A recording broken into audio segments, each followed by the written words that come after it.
Every Friday, for 25 years, my husband locked that door. He swore it was government work. I believed every word. Until one day, my 7-year-old son said something that changed everything. "Hello, everyone. My name is Meriwether Blackwood. Today, I'm 86 years old." Before I begin my story, I'd like to ask you watching to give this video a like, subscribe to the Grandma's Diary channel, and tell me in the comments where you're watching from. It helps me continue sharing the lessons I've learned in this long life. The story I'm about to tell still hurts, even after so many years, but perhaps it can help someone going through something similar. It was 1957. I had just turned 18. I was born and raised in Millfield, a small town where everyone knew each other. My parents owned the only general store on the town square. I worked there since I was a little girl, learning to handle numbers and people. I didn't have much education. Back then, a girl from a good family finished elementary school and was ready for marriage, and that's what happened to me. Theodore Blackwood came to our town to work at the local bank. He was 27, from the city, always elegant with his impeccable suits and shiny shoes. He quickly became the talk of the town among eligible young women, tall, with piercing green eyes, and a smile that, I now realize, hid more than it revealed. He began frequenting our store, first once a week, then almost daily. He always bought the same things: a pack of cigarettes, a bar of dark chocolate, and a newspaper from the city. He always had a kind word, a discreet compliment. Dad loved talking politics and business with him. "That young man will go far," my father would say. "He has a head for numbers and knows how to treat people." After 3 months, Theodore asked my father's permission to take me to the movies. It was my first real date. We saw The Princess and the Pauper with Audrey Hepburn. He held my hand throughout the film. I thought I might faint from excitement. Our courtship was brief, just 6 months. Theodore was a decisive man. At Christmas, 1956, he asked for my hand in marriage during dinner, in front of the whole family. My mother cried with joy. My father opened a bottle of wine he'd been saving for special occasions. We married in May 1957 in a simple ceremony at the main church. The reception was in the parish hall, decorated with wildflowers my aunts had picked that morning. I wore a white dress my mother and grandmother had spent months sewing. I remember every detail of that day as if it were yesterday. The scent of the flowers, the taste of the wedding cake, the music playing on the record player, and especially the feeling that my whole life was just beginning. Shortly after the wedding, we moved to an old house in the upper part of town. It was larger than we needed, but Theodore insisted. "We'll fill this house with children, Meriwether," he would say. It was a beautiful house, 2 stories with a front garden and a spacious backyard, and it had a basement. Oh, that basement! If only I had known then what I know now. In the first weeks we arranged the house together. Theodore seemed happy and attentive. We painted walls, bought some furniture, planted flowers in the garden. That's when I noticed something strange. He wouldn't let me enter the basement. "I'm going to turn that space into my private office," he said. "I work with confidential bank numbers. I need a reserved place." I didn't question it. After all, I was raised hearing that a good wife trusts her husband and respects his space. For a week, while I arranged the rest of the house, he worked alone in the basement. I heard hammering, sawing, furniture being moved. When he finished, he always locked the door. A month after our wedding, the routine that would last 25 years began. Every Friday, promptly at 7 p.m., Theodore would eat dinner quickly, take a shower, put on his best cologne, and say, "Meriwether, I need to work on confidential documents for the government. It's only 3 hours, but I cannot be interrupted under any circumstances. Please stay in the bedroom. Never try to enter the basement." At first, I thought it was strange. Why would the government send confidential documents to a bank manager in a small town? Why always on Fridays? Why exactly 3 hours? But Theodore was convincing, talking about responsibility, trust, national security. And I was too young, too naive to doubt the man I had chosen to spend the rest of my life with. Our first child, Ernest, was born in 1958, just over a year after the wedding. It was such a joy. Theodore seemed like the happiest man in the world when he held our son for the first time. He bought presents, hired a girl to help me in the first months, but Fridays remained sacred. Not even the baby's crying could interrupt his confidential work. Cecilia came in 1962, a beautiful girl with chestnut curls like mine and green eyes like her father's. This time, Theodore seemed less enthusiastic.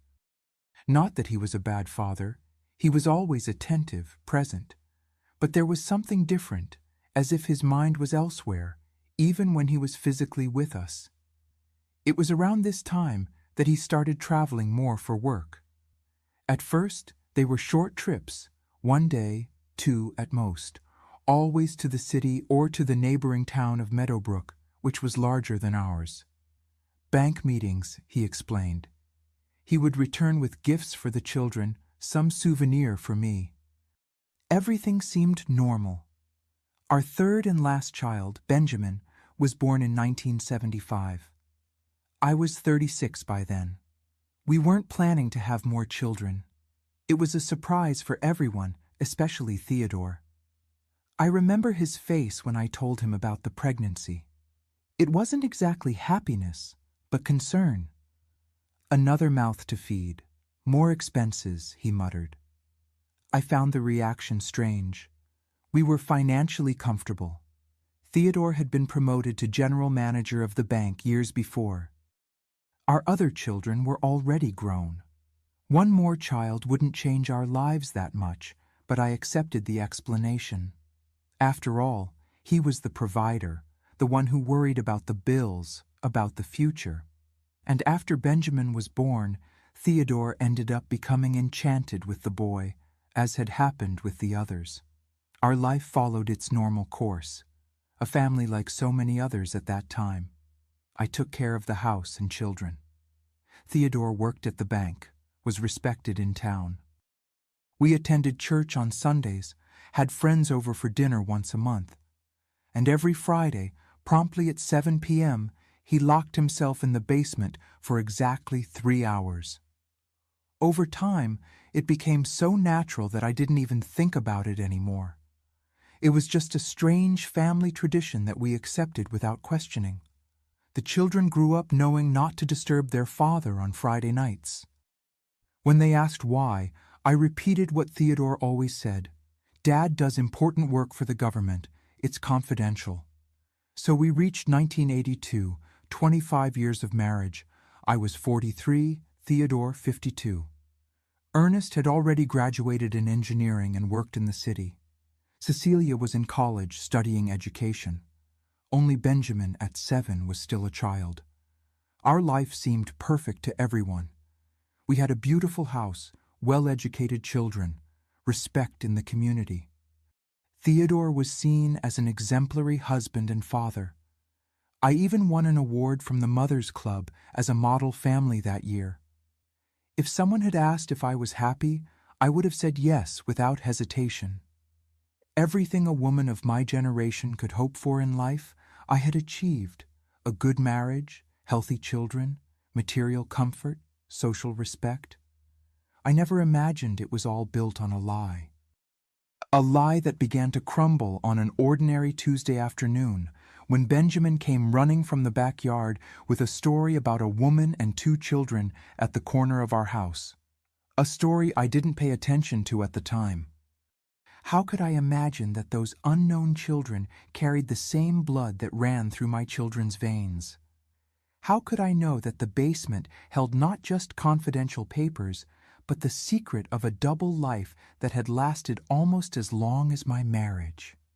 The truth began to reveal itself slowly, like pieces of a puzzle fitting together.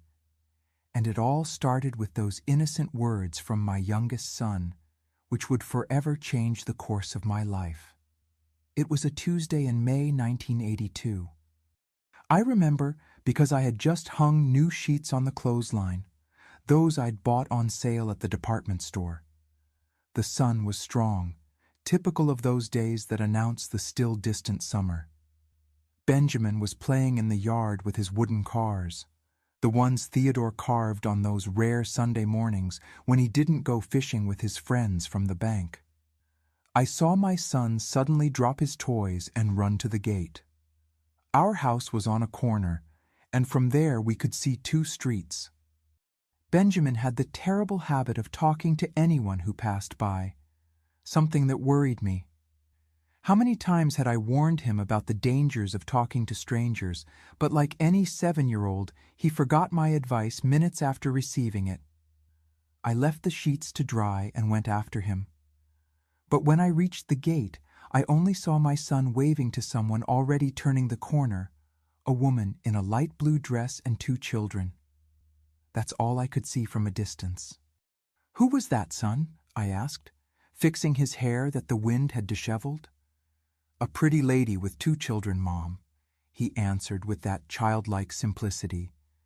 "The girl said I must be their brother. She said, 'Look, Mom, could that be him? Dad said we have a brother.'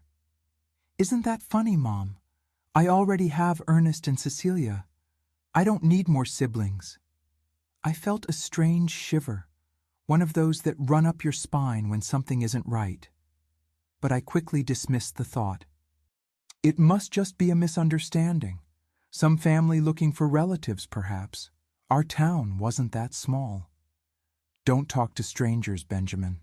That's all I said, and we went back inside. That night, while serving dinner, I thought about mentioning the incident to Theodore, but he arrived so tired, so absorbed in his thoughts, that I thought it better to wait for another time. And like so many small things over the years, the episode was forgotten, or at least dormant, in some corner of my mind. 3 weeks later, on a Wednesday, Benjamin came home from school more excited than usual. His little eyes were shining in that way that only happens when he discovers something new and fascinating. "Mom! Mom! We have a new teacher at school!" he exclaimed as he dropped his backpack on the kitchen floor, ignoring the proper place I had shown him so many times. "That's nice, son. And what is she like?" I asked, distracted, while preparing lunch. "She's pretty, has long hair like yours, only lighter. And guess what, Mom? She has a picture of Dad in her wallet. I saw when she opened it to give me a gold star for my drawing." I stopped stirring the sauce I was preparing. I felt the blood freeze in my veins. "A picture of your father? Are you sure, Benjamin?" "Yes, I am. It was Dad hugging her and 2 children." I asked why she had a picture of my dad, and she turned all red and closed her wallet quickly. She said I must be confused, but it was Dad, Mom, I'm sure. "And what's this teacher's name?" I asked, trying to keep my voice steady. "Miss Claire. She's going to substitute for Mrs. Margaret, who's sick." Claire. The name meant nothing to me at that moment. Theodore had never mentioned anyone by that name. I tried to calm myself. It must just be a child's confusion. How many men in town didn't look like my husband? Theodore had nothing extraordinary in his appearance. Dark hair, already with some gray at the temples, medium height, common build. "Must be someone who looks like your father, son. Now go wash your hands for lunch." Benjamin ran off, the subject already forgotten in his childish mind. But for me, something had changed. A small seed of doubt had been planted in my heart, so small it was barely noticeable. But there it was. That same night, while Theodore was taking a shower, I did something I had never done in 25 years of marriage. I searched through his suit pockets. I don't know what I expected to find. Perhaps nothing, just to calm my restless mind, but I found a small envelope with delicate handwriting that certainly wasn't from any bank employee. I didn't have the courage to open it. I returned it to the pocket, my hands trembling slightly. I was behaving like a jealous and suspicious wife. Theodore had never given me real reasons to doubt him. Sure, there was that strange Friday commitment, but even that seemed harmless after so many years. Many husbands had much worse behaviors. They drank, gambled, some even hit their wives. Theodore had always been respectful, affectionate in his restrained way. In the days that followed, I observed my husband more carefully. I noticed small details that had gone unnoticed before, how he always checked the phone as soon as he arrived, even when it hadn't rung, how sometimes he went out to buy cigarettes and took longer than necessary, how certain phone calls made him lower his voice to almost a whisper, and I started paying more attention to our family budget. Theodore had always controlled the household finances, natural since he was a banker. I received a generous allowance for household expenses, but I never questioned where the rest of his salary went. I trusted he was saving for our old age, for Benjamin's future college, which was still to come. But in those weeks of growing doubt, I started doing the math. Our standard of living, though comfortable, didn't seem to match a bank manager's salary. We lived well, but not luxuriously. The car was 5 years old, the living room furniture needed to be replaced, the curtains were faded. Where was the money going? One afternoon, while Benjamin was at a friend's house, I went to his school. I told the secretary I needed to speak with the new teacher, this Claire.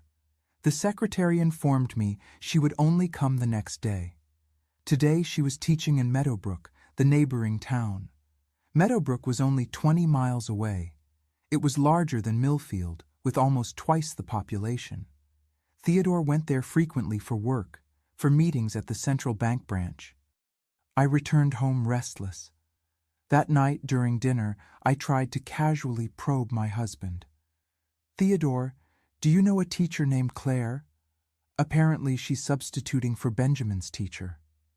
I saw his face lose color. It was so quick that if I hadn't been watching carefully, I would have missed it. "Claire? No, I don't know any Claire. Why?" "Nothing important. Benjamin mentioned she's a very good teacher." The subject died there, but his reaction lit another warning signal in my heart. The next morning, I did something unthinkable. After Theodore left for work and Benjamin for school, I caught the bus to Meadowbrook. I had no clear plan. Perhaps just to confirm I was becoming paranoid, that it was all coincidences and an overactive imagination. I got off downtown, near the main square. I had never walked alone in that town. I always came accompanied by Theodore or the children, usually for special shopping or medical consultations that our small Millfield didn't offer. I walked aimlessly for a few blocks, feeling foolish. What did I expect to find? I was about to catch the bus back when I saw a woman across the street who seemed familiar. Light brown hair, simple but elegant blue dress. She was entering a yellow 2-story house with a small garden in front. Driven by an impulse I couldn't control, I crossed the street and approached the house. There was a discreet sign at the entrance. "Private Lessons, Miss Claire Wells." Below, in smaller letters, "Academic Support for Elementary School." My heart raced. Here was a name and a face for my growing suspicions, but it could still be a coincidence. How many teachers named Claire must there be in the country? I stood there, undecided, until the door opened again and the woman came out. She seemed to have forgotten something in the car parked in front. That's when I noticed the vehicle, a dark blue Chevette, last year's model. I remembered Theodore mentioning that the bank had acquired some new cars for regional managers. Could it be possible? Before I could complete the thought, the woman saw me. Our eyes met for a moment. I saw the surprise in hers, followed by something else, fear, guilt, before she quickly looked away and went back inside the house. I returned to Millfield with more questions than answers. In the days that followed, I continued observing, collecting small clues. A phone bill with several calls to Meadowbrook, money missing from the emergency savings we maintained, the different perfume I sometimes smelled on Theodore's shirts, even after washing. And then, on a Thursday morning, while tidying his office upstairs, not the basement one, which remained inaccessible, I found a school book hidden among his accounting folders. It was a children's literature book with a dedication on the first page. To Helena, on your 9th birthday. With love, Dad. Helena? Who was Helena? We didn't know any child by that name among our friends or relatives. The dedication date was recent, just 2 months ago. I confronted Theodore that night. I showed him the book and asked who Helena was. She's a client's daughter, he answered too quickly. I promised a birthday present. He took the book from my hands and put it away, visibly uncomfortable. It was the last straw. After weeks of accumulating suspicions, that poorly told lie broke something inside me. 25 years of trust crumbled like a sandcastle before the tide. The following Friday, I observed the usual routine. Theodore arrived from work at 6 p.m., ate dinner quickly, took a shower. At 6:50 p.m., he said he needed to go out to buy cigarettes before his confidential work. As soon as he left, I went to the bedroom and found his suit folded over the chair. In the inside pockets, I found a key different from the one he used for the basement. It was smaller, golden, with a small clover-shaped keychain. That key was the final evidence I needed. If he was really just going to work in the basement, why would he need another key? The answer was clear. He wasn't staying in the basement during those 3 hours. He was leaving the house through another entrance, probably the back door that led to an alley, and was going to meet her, Claire, and perhaps also the children, Helena, and who else? When Theodore returned, 20 minutes later, I was already in our bedroom, pretending to read a book. I heard him lock the basement door, as he always did, the familiar ritual that now seemed like a mockery. I slowly counted to 100, giving him time to think everything was normal. Then I quietly went down the stairs and stopped in front of the basement door, 25 years respecting that invisible boundary, 25 years of blind trust. I put my ear against the wood.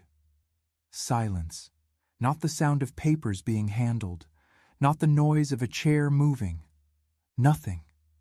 I knew what I had to do. I wouldn't use the key I found. I didn't know which door it belonged to, and it didn't matter anymore. The truth was there. Behind that door, I was never allowed to cross. And after a quarter century, I deserved to know it. I went to the garage, got the hammer Theodore used for small repairs. I returned to the basement door, took a deep breath, raised the hammer, and discharged all my strength, all my contained anger, all my growing disillusionment against the lock. The crash seemed to shake the entire house, or perhaps it was just my world collapsing. The lock gave way on the second blow. With my heart pounding, I pushed the door and turned on the light. What I saw before me wasn't an office full of confidential government documents, nor a love hideaway with sofas and pillows. It was indeed an office, yes, but dedicated to a life that wasn't ours. The basement air had a strange smell. It wasn't mold or dampness, as you would expect from a rarely visited place. It was a mixture of new paper, feminine perfume, and that aftershave lotion Theodore only used on special occasions. Never with me.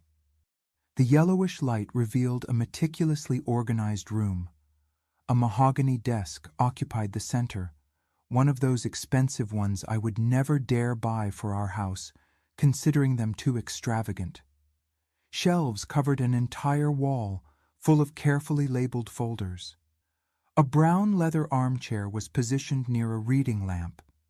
It looked like it came from a catalog, not the improvised office I had imagined for all these years. But it wasn't the unexpected elegance of the place that made my stomach sink.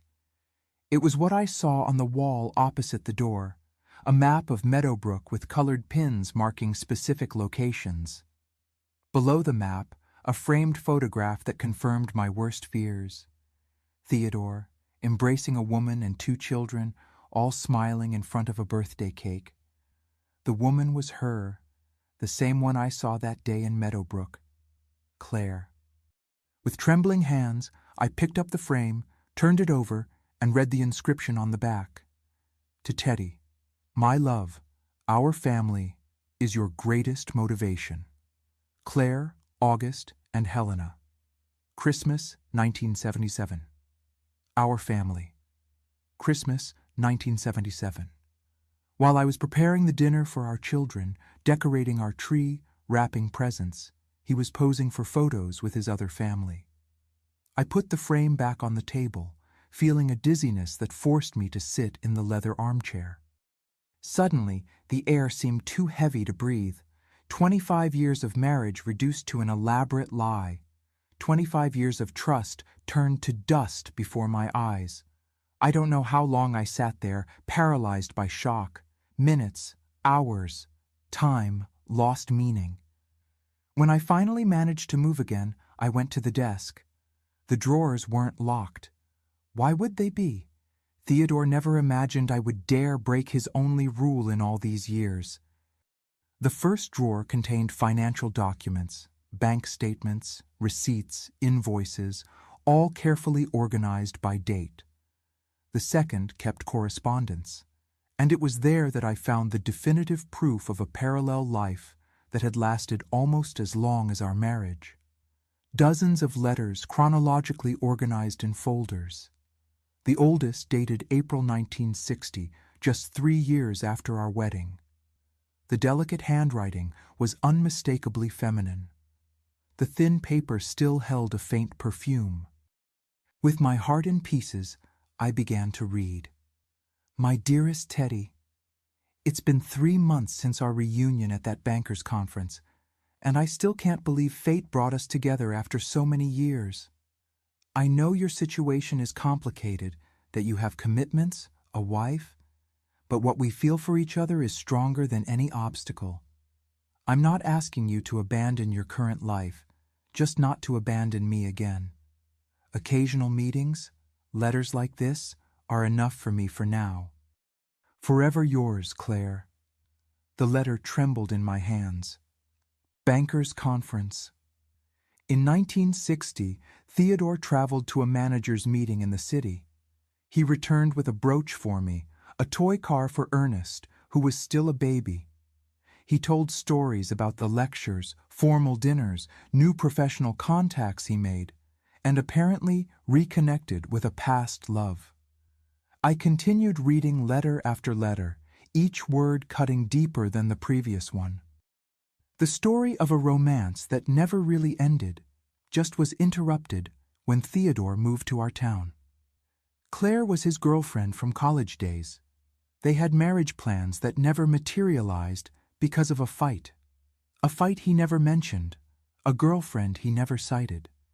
The letters from 1962 and 1963 spoke of furtive meetings, forbidden passion, vague promises of a future together when the time was right.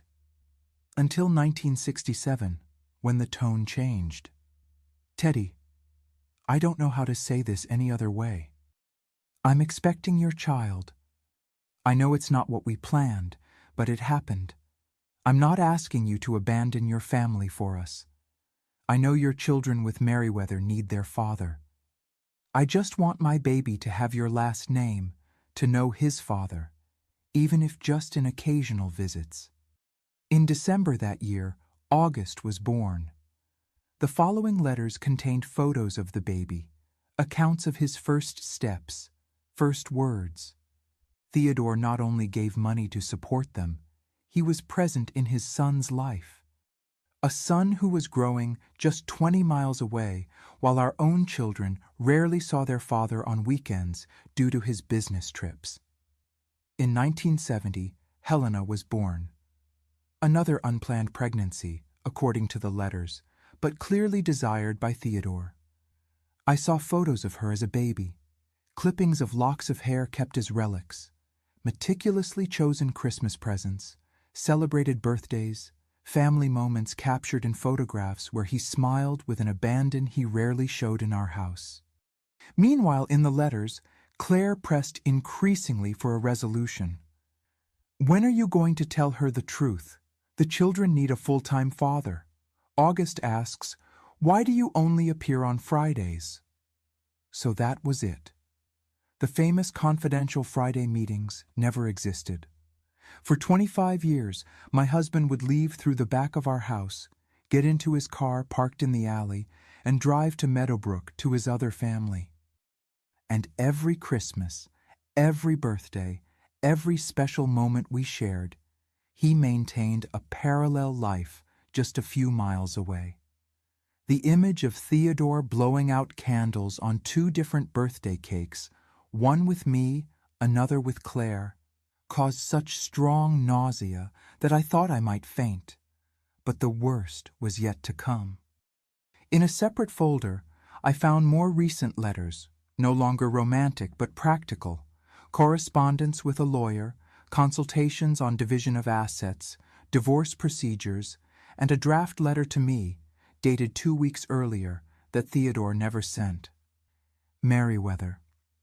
After much reflection, I need to confess a truth I've been hiding for many years. Our marriage, despite having produced wonderful children, was never what I truly desired for my life. I've met another woman, another family, who represent my true happiness. I didn't want to hurt you, which is why I postponed this confession for so long. But now, with Ernest and Cecilia already adults and Benjamin growing up, I believe the time has come to follow my heart. I hope that someday you can understand and forgive. I couldn't finish reading. The hypocrisy was nauseating, postponing the confession so as not to hurt me, as if prolonging a lie for 25 years was an act of consideration. I continued searching through the drawers. I found accounting books different from those Theodore brought home. In them, records of money diverted from the bank to support the Meadowbrook house. Small amounts at first that increased over the years. Clients' money temporarily applied for his benefit before being returned. A sophisticated scheme that would never be discovered as long as he occupied the position of manager. What shocked me most was a folder containing information about each of us, me and my 3 children, like an anthropological study of an exotic family, notes on our routines, preferences, habits. Merriweather goes to the market on Wednesdays, always between 9 and 11 a.m., best time for phone calls. Ernest hates fishing, don't invite him on trips with that excuse. Cecilia suspects something, monitor comments. We were pieces in a game he meticulously controlled. Puppets whose strings he pulled from his secret office. And I, the foolish wife, the unwitting guardian of his theater of lies. Amid the searing pain of betrayal, I felt something grow inside me. It wasn't just anger or sadness, it was an icy determination, a desire to regain control. For 25 years, I had lived a life decided by him. Now, finally, it was time to take the leading role in my own story. I methodically organized the letters, financial documents, photographs, placing them in an empty folder I found on the shelf. Evidence that could destroy the impeccable reputation Theodore had built over the years. Proof of fraud, adultery, years of calculated lies. As I gathered these fragments of a secret life, I heard the living room clock strike 10 p.m. Theodore would return soon, thinking his double life was still safe, his secret still untouched.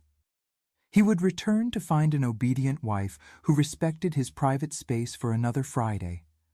I sat in the leather armchair, the folder of evidence in my lap, and waited.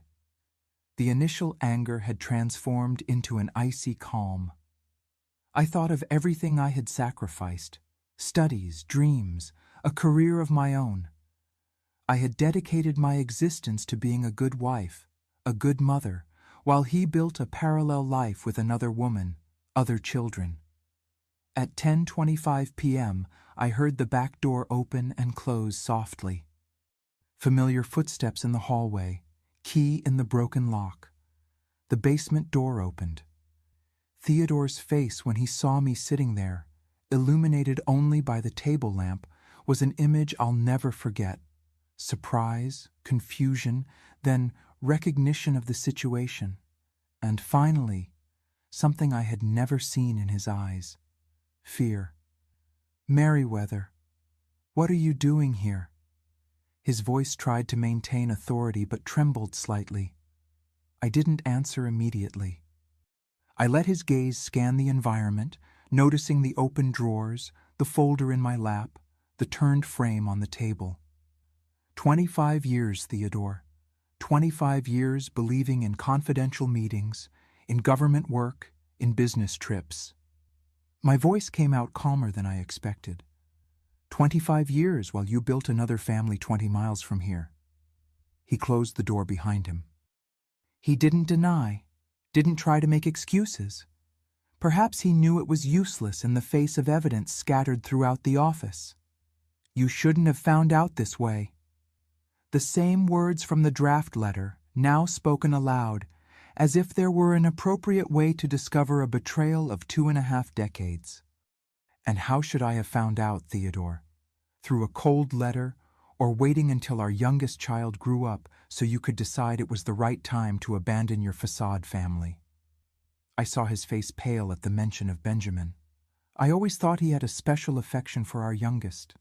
Now I understood the strange look when he learned of the unplanned pregnancy. He already had 2 children with Claire.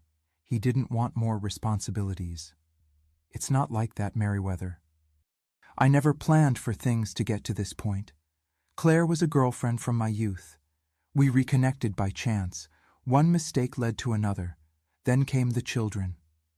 "Spare me the justifications," I cut him off, raising my hand. "I read all the letters. I know exactly how it happened, how it progressed, how you planned each step. I even know you used bank money to support your double life." At the mention of money, I saw panic in his eyes. His reputation he could rebuild, but misappropriation of funds, that would mean the end of his career, possibly even prison. "Merriweather, we can talk about this in a civilized manner. I made mistakes, I admit, but think about the children, Benjamin especially. A scandal wouldn't benefit anyone." Typical of Theodore, trying to manipulate the situation until the last moment, using our children as a shield for his own moral failings. "Don't worry about our children now," I replied. "Worry about what you'll tell the bank board when they receive copies of these financial records."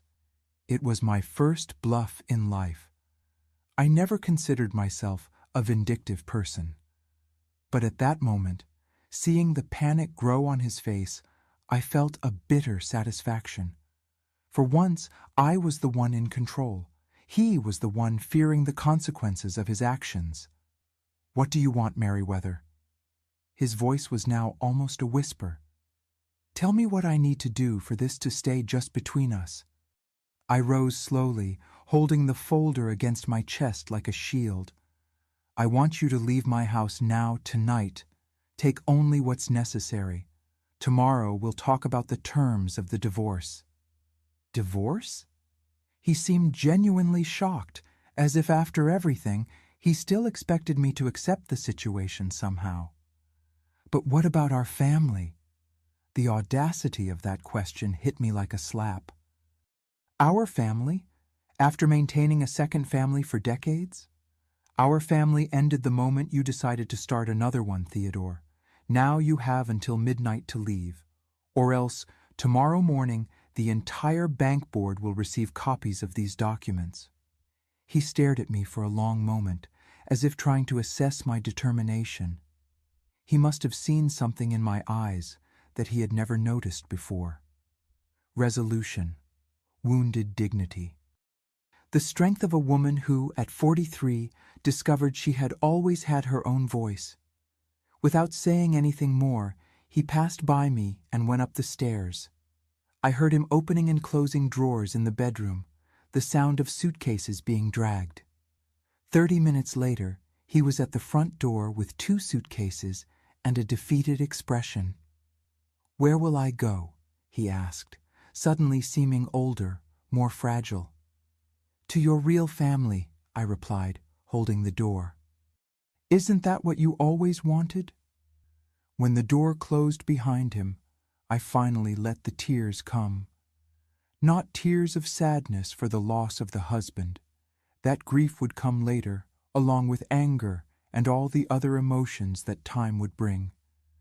At that moment I was crying with relief, the relief of finally knowing the truth, however painful it might be. I quietly went up the stairs, checking on Benjamin, who was sleeping soundly, oblivious to the storm that had just swept through our family.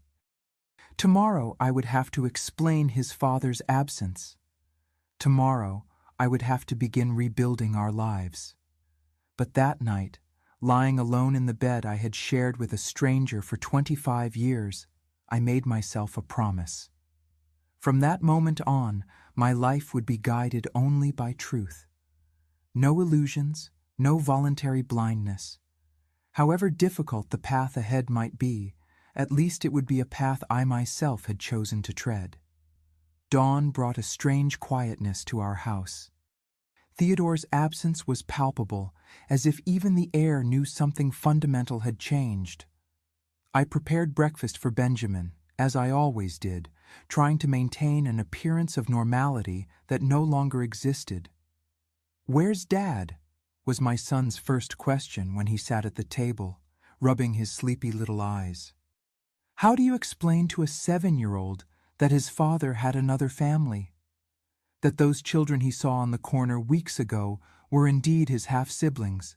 That the substitute teacher was his father's other woman?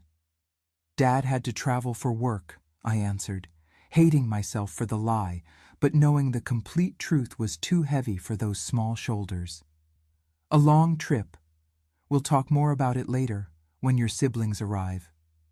The lie left a bitter taste in my mouth. After discovering 25 years of falsehoods, there I was, starting my new chapter with another untruth, but it would be the last one, I promised myself. A white lie to buy time. That's all. I called Ernest and Cecilia right after leaving Benjamin at school. My voice must have betrayed something, because both promised to come home immediately. Ernest would catch a bus from the city and arrive in the late afternoon. Cecilia would abandon her college classes to be home by lunchtime. While I waited, I began organizing my thoughts and plans. The house was in my name, a wedding gift from my parents, something Theodore had always silently resented. The family savings were in a joint account, but I had access. I needed to act quickly before he emptied everything. At 10 a.m. I went to the bank, not our bank, where Theodore was the manager, but a competing branch on the other side of town, where nobody knew me as Mrs. Blackwood. I opened an account in my name and transferred half of the savings from the joint account. Not a penny more, not one less. Fair, I thought, considering that he supported another family with what remained of his salary, or worse, with money diverted from clients. When I left the branch, I saw Irene Cordell, wife of one of the directors of the bank where Theodore worked. She quickly looked away, pretending not to see me. Strange, I thought. Irene was always effusive, one of those people who wave from across the street. It was my first clue that the news was already spreading. Upon returning home, I found Cecilia sitting on the entrance steps, her face marked with tears. My heart sank. Somehow she already knew. "Dad," she began as soon as I came through the gate, He has another family. Is it true, Mom?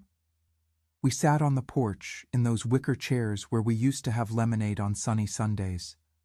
The same porch where Theodore had proposed to me, where we took photos with each newborn child, where we celebrated our silver anniversary just a few months before.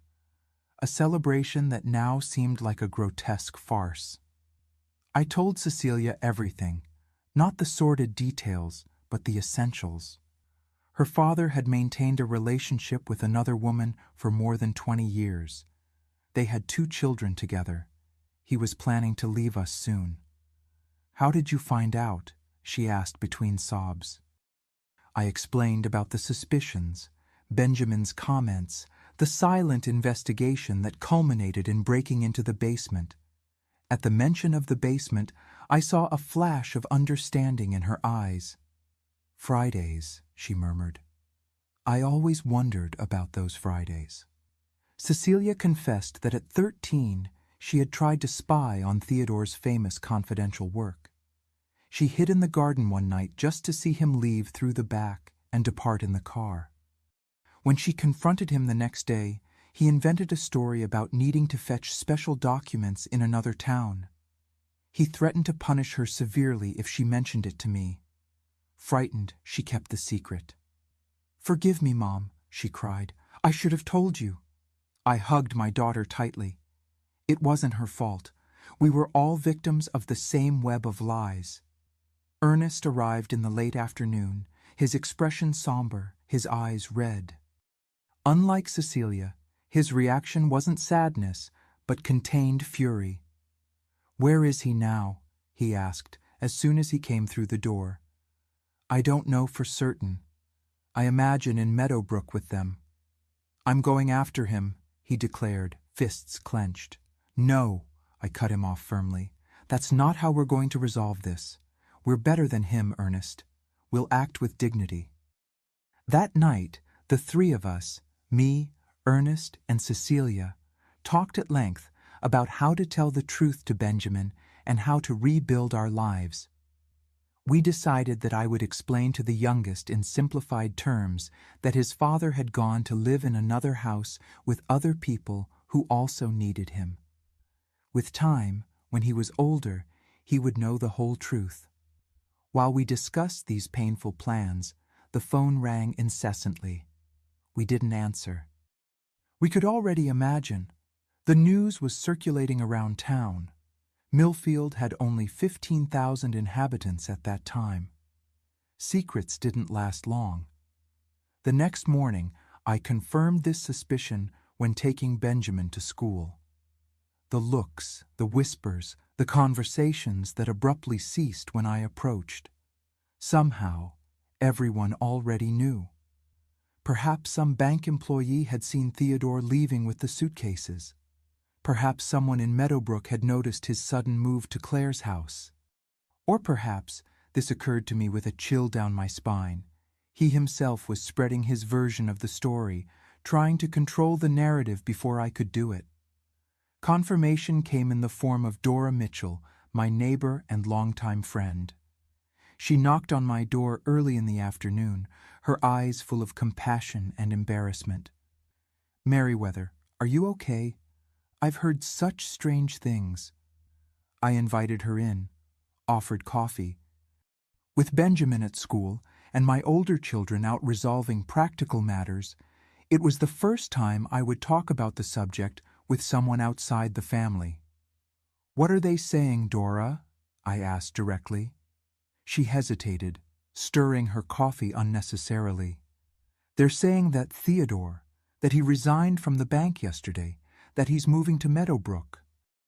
Some are saying," she lowered her voice, even though there was no one else in the room, "that he has another woman there, and children." So that was it. Not only had I lost my husband, our family had lost its privacy. Now we were the scandal of the moment, the subject in beauty salons, at bakery counters, at church exits. "It's true, Dora," I confirmed, feeling a strange relief in finally speaking openly. "I discovered the day before yesterday that Theodore has maintained a double life for more than 20 years. Her eyes widened. One thing was to hear rumors, quite another to have confirmation. My God, Merriweather, and what are you going to do now? That was the million-dollar question, wasn't it? What does a 43-year-old woman do who has dedicated her entire adult life to a marriage that turned out to be a farce? What skills did I have beyond being a wife and mother? I'm going to live, Dora, I replied, surprising myself with the firmness in my voice. I'm going to raise my youngest son, support the older ones, and find a means of sustenance. I will not be defined by Theodore's betrayal. Brave words, but ones that hid an ocean of insecurities. The truth is, I was terrified. In 1982, a divorced woman still carried a stigma, especially in small towns like ours. I would be the abandoned one, the poor thing, or worse, for some malicious people, the one who couldn't hold on to her husband. How would I face the pitying looks? How would I support Benjamin, who still needed so many years of care and education?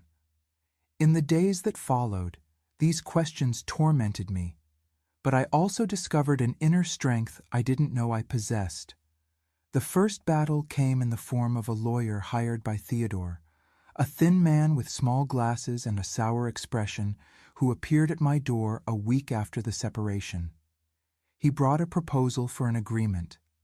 Theodore would give up his part of the house, which, as I already mentioned, wasn't his by right, in exchange for my silence about the financial irregularities at the bank.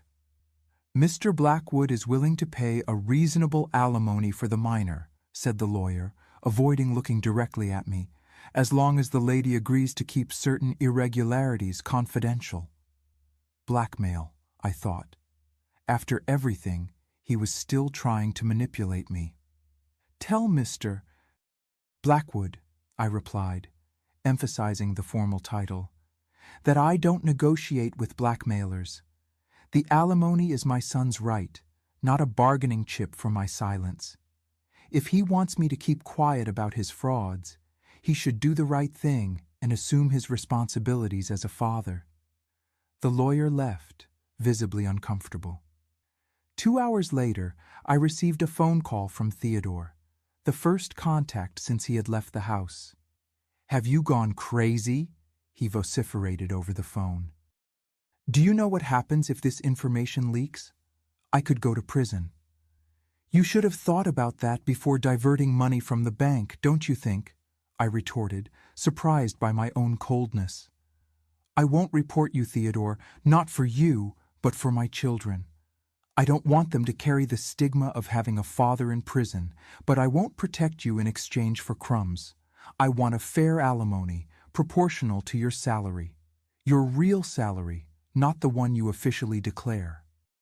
There was a long silence on the other end of the line. And Claire? He finally asked, his voice more contained. Her children? What will become of them if I lose my job? The audacity of that question left me momentarily speechless.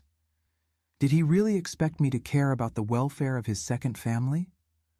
They are your problem, not mine, I responded. You created this situation, Theodore. Now deal with the consequences. I hung up, feeling a contradictory mixture of emotions, guilt for being so harsh, pride for finally standing up for myself, fear of the future, relief for setting clear boundaries. It was as if, at 43, I was learning to use a voice that had always been dormant within me. In the months that followed, that voice grew stronger. The divorce was finalized in record time. Theodore didn't want to prolong the process and risk more sordid details coming to light. I received custody of Benjamin, with supervised paternal visitation rights. The alimony was generous but insufficient to maintain the standard of living we had before. I needed to work. But doing what? My formal education had stopped at high school. My practical skills were limited to managing a house and raising children, nothing the market valued monetarily. It was Cecilia who suggested the solution. "Mom, remember those sweets you used to make for church festivals? Everyone always complimented them. You could sell them." The idea seemed too simplistic at first, but the more I thought about it, the more sense it made. I really did have a talent for confectionery, something inherited from my Italian grandmother. My fudge, coconut delights, and puddings were always the first to run out at church bazaars, and in the kitchen I felt truly happy, in control, creative. I started small, providing sweets for children's birthday parties. Soon, some mothers from Benjamin's school became regular customers. Word of mouth did the rest. In 6 months, Merryweather's Sweets was a well-known brand in Millfield. In a year, I needed to hire help to keep up with the orders. I wouldn't say it was easy. There were nights when I cried myself to sleep, exhausted from working 16 hours straight. There were times when loneliness weighed like a stone on my chest. There were occasions when I saw Theodore with Claire in town and felt a mixture of anger, pain, and a strange relief at no longer being part of that lie. But there were also unexpected joys. The satisfaction of receiving my first payment earned exclusively through my work. The pride of seeing Benjamin growing strong and balanced, despite his father's absence. The freedom to make my own decisions, big or small, without needing to consult anyone. And perhaps most surprising, I discovered that the town didn't reject me as I had feared. On the contrary, after the initial scandal dissipated, I received more support than I could have imagined possible. Customers who insisted on buying my sweets to help poor Merryweather. Other women who, inspired by my example, found the courage to leave abusive or unhappy relationships. Even some bank directors who knew the truth about Theodore's diversions became my loyal customers as a silent way of acknowledging the error they committed by protecting him for so long. 2 years after the separation, I received an offer to supply sweets to the most elegant catering service in Millfield. It was my first major commercial contract. I remember sitting in the kitchen of my house, that same house where I had lived for so many years as Theodore's wife, and realizing I no longer defined myself that way. I was Merryweather Blackwood, confectioner, entrepreneur, single mother, a woman who at 45 had finally begun to live on her own terms. The basement, that place that for so long represented secrets and lies, was transformed into the headquarters of my small business. Where before there were maps of the neighboring town and records of a double life, now were shelves with imported ingredients, molds of all sizes, recipe books I began to collect. It was a form of exorcism. Each sweet that left that formerly forbidden space seemed to take with it a bit of the pain, transforming it into something sweet, nourishing, honest. And Theodore, well, life has its ironies. 6 months after our separation, he lost his job at the bank. Not because of my denunciation, I kept my word, but because Claire discovered he was maintaining a third relationship with an employee of the bank itself. The scandal was inevitable, and the directors, who had tolerated his financial diversions, could not ignore the breach of ethical conduct within the institution itself. That's when I realized a fundamental truth. People who live by lies rarely change. The betrayal wasn't an isolated mistake, but part of the essence of who Theodore really was. And I, finally free from that web, could breathe without the weight of sustaining an illusion that was never mine. Time passes in curious ways when we rebuild our lives. The days seem endless, but the years fly by. That's how it was for me. Between batches of fudge and cake deliveries, between Benjamin's school meetings and worries about the future, I hardly noticed that we were already in 1987. 5 years had passed since that night I broke into the basement door. My small confectionery business had grown beyond my expectations. From a home kitchen in the basement, Merriweather's Sweets now occupied its own store downtown. I had 3 permanent employees, all women like me, restarting their lives after separations or widowhood. It wasn't a multinational, of course, but it gave me a decent living and, more importantly, independence. Benjamin was now 12, in that complicated phase between boy and adolescent. He suffered from his father's absence, who rarely fulfilled the visitation agreement. Theodore appeared on important dates, birthdays, graduations, always with expensive gifts, as if objects could substitute presents. After the bank scandal, he had moved with Claire to the city, where he opened an accounting office. From Ernest's comments, who maintained sporadic contact with his father, the business was doing reasonably well, although never as prosperous as his previous position. Ernest, my firstborn, was now 29 and had married Gabriella, a doctor he met during his residency at the city hospital. They were expecting their first child, my first grandchild. Cecilia, at 25, was teaching at the College of Education and was engaged to Paul, a math teacher. My older children had followed their paths, built their lives. Despite the wound left by their father's betrayal, both had become balanced adults, dedicated professionals, people of integrity. It was in that year, 1987, that I received a call I would never have expected. It was a Thursday in July. I remember perfectly. I was at the store finalizing an especially complex wedding cake when Marisa, my assistant, called me to the phone. "Mrs. Blackwood, there's a young woman named Helena wanting to speak to you. She says it's important." Helena. The name hit me like a punch to the stomach. Helena, Theodore's daughter with Claire.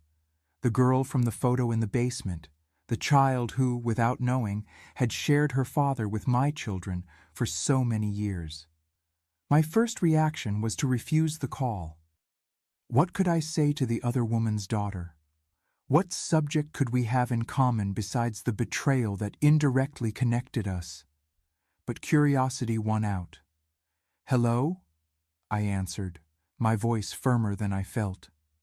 "Mrs. Blackwood, I'm Helena Wells, daughter of Claire and, well, of Theodore."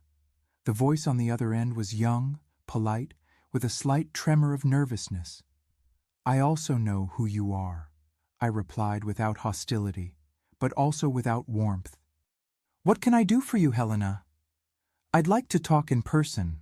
I know it's a strange request, but it's about August, my brother." August, the other child, the firstborn of the clandestine relationship. "Has something happened to him?" I asked, surprised by my own concern. "He's in the hospital. Had a motorcycle accident. It's not serious, but—" She paused as if searching for courage. "He wants to meet his half-siblings, all of you. Actually, it was a minor accident, but I think it made him think about life, about connections he never had." I remained silent, absorbing those unexpected words. I thought about refusing immediately. Why should I allow the children of the other woman to enter our lives now? Wasn't everything we had already gone through enough? But then I remembered Benjamin asking why he couldn't see his father more often. I remembered Ernest, who even as an adult still carried the hurt of abandonment. I remembered Cecilia and her trust issues in relationships, always fearing being betrayed as her mother had been. And I also thought about August and Helena, children who grew up in a lie just as much as mine did. Children who probably suffered when Theodore chose to openly live with them, only to betray their mother with a third woman shortly after. Weren't they also victims of that man's inconstancy? "Where is your brother hospitalized?" I finally asked. "At St. Luke's Hospital in the city, room 307. I'll think about your request, Helena. I can't promise anything. I understand, Mrs. Blackwood. Thank you so much for taking my call. I hung up the phone with a whirlwind of contradictory emotions. 5 years had passed, but the pain of betrayal was still there, like a poorly healed wound that hurts when the weather changes. Would it be fair to my children to force them to meet Theodore's other children? Would it be healthy for Benjamin in particular, who still suffered from his father's absence? I spent the night reflecting. The next day, I gathered my 3 children in the living room of our house, the same room where, years before, we had celebrated so many Christmases as a family, unconscious of Theodore's parallel life. I received a call yesterday, I began, without beating around the bush, from Helena, the daughter of your father with Claire. I saw the surprise on their faces. In 5 years, we had never openly discussed the other children. It was a taboo subject avoided in rare mentions of Theodore. I told them about August's accident, about his desire to meet them. I explained that I hadn't made any decision and that I would respect what they felt. It was too delicate a matter for me to decide alone. The first to speak was Ernest, always the most pragmatic. "They aren't to blame for Dad's choices," he said after a long silence. "We're adults now. Maybe it's time to heal some wounds." Cecilia seemed more hesitant. "I don't know if I'm ready for this, Mom. Every time I think about that woman, those children, it's like reliving the pain again." Benjamin, still a preteen, looked at his older siblings, then at me. "They're our siblings too, aren't they?" "Half, but they are. I want to meet them." His childlike simplicity touched me. For him, who had grown up practically without a father, perhaps the idea of having more siblings represented an expansion of family, not a reminder of betrayal. The following Sunday, I drove to the city with my 3 children. St. Luke's Hospital was an imposing building downtown, a contrast to our small municipal hospital in Millfield. In the elevator, I caught myself nervously adjusting my dress, checking my reflection in the mirror. Why did I care about my appearance? I wasn't there to impress anyone. Room 307 had the door ajar. Inside, a young man of approximately 20 was sitting on the bed, his right leg in a cast, elevated by a support. Beside him was a girl I recognized as Helena, older than in the photos I had seen in the basement, but with the same delicate features as her mother. When we entered, both looked in our direction. There was a moment of loaded silence, the kind of silence that weighs tons and seems to last an eternity. "You came," Helena finally said, tears welling in her eyes. "We may be a broken family," I interrupted, "but we are still decent people." August gave a sad smile. "Thank you for coming, especially you, Mrs. Blackwood. I know it must have been the hardest decision." There was something in that young man's sincerity that disarmed my last defenses. It wasn't Theodore there with his lies and manipulations. It was just a young man who, like my children, carried the consequences of a selfish father's choices. The following hours were strange, tense at times, surprisingly light at others. We discovered curious coincidences. August had the same strawberry allergy as Ernest. Helena and Cecilia shared a passion for Russian literature. Benjamin and August had identical musical tastes, despite their age difference. When we left the hospital, something had subtly changed. We weren't friends, much less a unified family, but we had crossed a bridge that had seemed impassable for so long. In the years that followed, the 5 siblings developed their own relationships, independent of Theodore or me. Sometimes August would come to Millfield and have dinner at our house. Helena regularly corresponded with Cecilia, sharing books and impressions about favorite authors. When Ernest had his first child, Helena and August were invited to the christening. Claire and I never became friends. There were wounds too deep for that, but when we met at family events, we managed to maintain a polite cordiality. She too had suffered a betrayal by Theodore after all. We shared that painful experience. As for Theodore, his story didn't have a happy ending. After betraying Claire, he wandered between brief and troubled relationships. The accounting office failed in 1990 during the economic crisis. He tried to reconcile with his children, all 5, but the wounds were deep. He visited them sporadically, always trying to buy affection with expensive gifts, without understanding that lost time has no price. In 1995, I received a call from Helena. Theodore had suffered a massive heart attack at 65. He had died alone in his one-room apartment on the outskirts of the city. The neighbors only noticed his absence 3 days later. The funeral was a strange moment. There we all were, me, my 3 children, Claire, August, and Helena, united by the man who in life had done everything to keep us separate. Looking at that simple coffin, I felt a mixture of emotions that I could never fully name. It wasn't hatred or love. Perhaps it was just understanding that Theodore, despite everything, was just a deeply flawed man, trying to find happiness in the most misguided way possible. The years continued to pass. My confectionery prospered, becoming a reference in the region. Benjamin graduated in gastronomy, gradually taking over the family business. Ernest and Gabriella gave me 3 grandchildren, Cecilia and Paul, 2. Even August and Helena, whom I always considered Claire's children, ended up becoming part of my story. August married a distant cousin of Ernest's, another curious irony of fate. Helena became the godmother of Cecilia's youngest daughter. And I, at 86 looking back, see that night when I broke into the basement door wasn't the end of a story, but the beginning of another. A story of reconstruction, of self-discovery, of forgiveness, not for Theodore, but for myself. For all the years I chose not to see, not to question, not to live fully. The basement, which for 25 years represented secrets and lies, became the cradle of my financial independence. The betrayal that could have destroyed me became the catalyst for a more authentic and fulfilling life. The children of the other woman whom I so feared ended up enriching our fragmented family. I don't romanticize suffering. I would have preferred 1,000 times to have had an honest marriage from the beginning.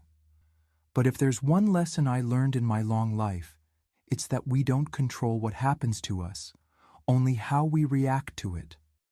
I broke down that door more than 4 decades ago, not just to discover the truth about my husband, but to free myself from the invisible chains I had helped forge. And in the process, I discovered that the real prison was never the fraudulent marriage or the small town with its judgments. It was the fear of living on my own terms. So, if you're watching this story, perhaps facing your own locked door, your own unrevealed secret, remember, the truth may hurt like hell at first, but the freedom that comes afterward, oh, the freedom is worth every tear shed, every sleepless night, every painful new beginning, because in the end, it's not the years of suffering that define our story, but the moments of courage when we choose the truth, however uncomfortable it may be. And in that choice, we discover not just who we really are, but who we can become. If this story touched your heart, please leave a like, subscribe to the Grandma's Diary channel, and turn on notifications so you don't miss any of my life stories. Share in the comments where you're watching from, and if any part of my journey resonated with your own experience. Your interaction means a lot to me and helps me continue sharing the